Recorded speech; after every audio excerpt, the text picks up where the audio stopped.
You got to respect for yourself, and that just extends everywhere to everything.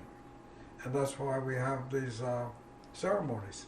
They're Thanksgivings. They're for what we have. They're not asking for anything. They're being thankful for what you have, whatever it is. So that respect is number one.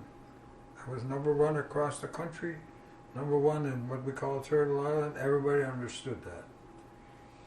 In the old days, well, when a visitor came from another place, he would come to what they call the edge of the woods, where the village was down there, and he would stand there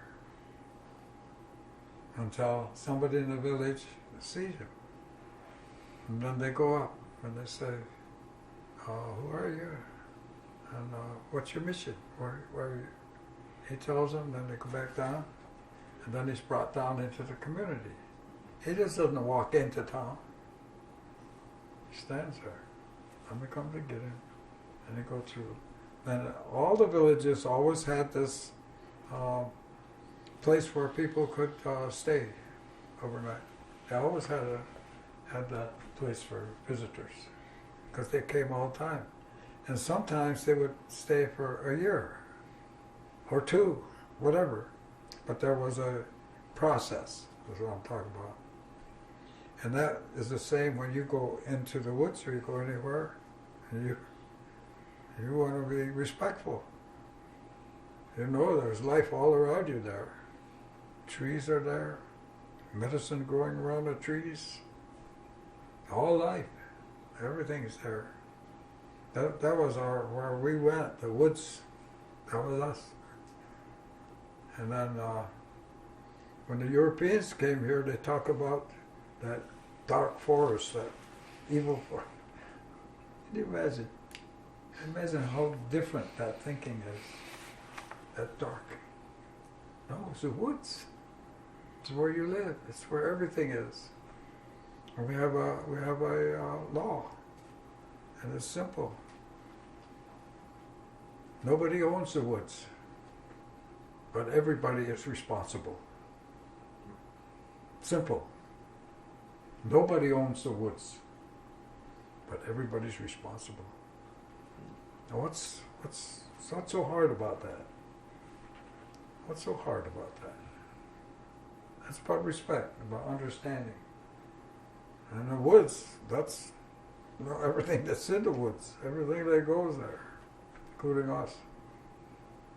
So those are just the way we see things and the way we observe in our teachings.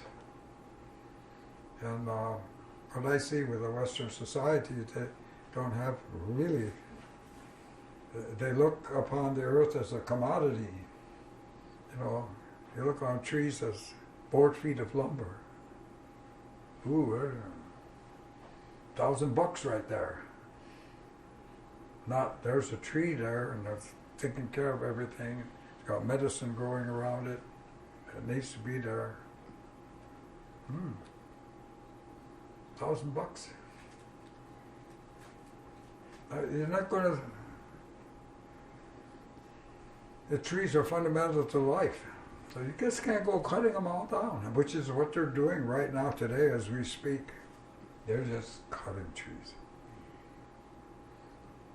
You know, I used to we grew up with the axe, we cut trees. It takes you time.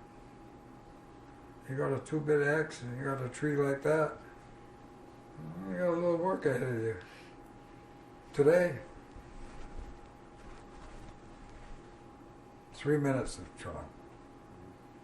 Nothing here. No work.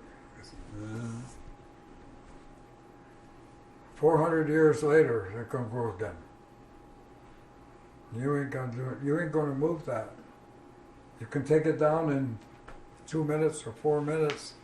It's going to still take 100 years to grow. Put that together. Put that together. You're fighting nature. You're fighting your parents. You're fighting your mother. You're not going to win. You're going to fail miserably. And you're going to be miserable. And we're there right now, and we're looking at it. This is existential right now, what's going on right here.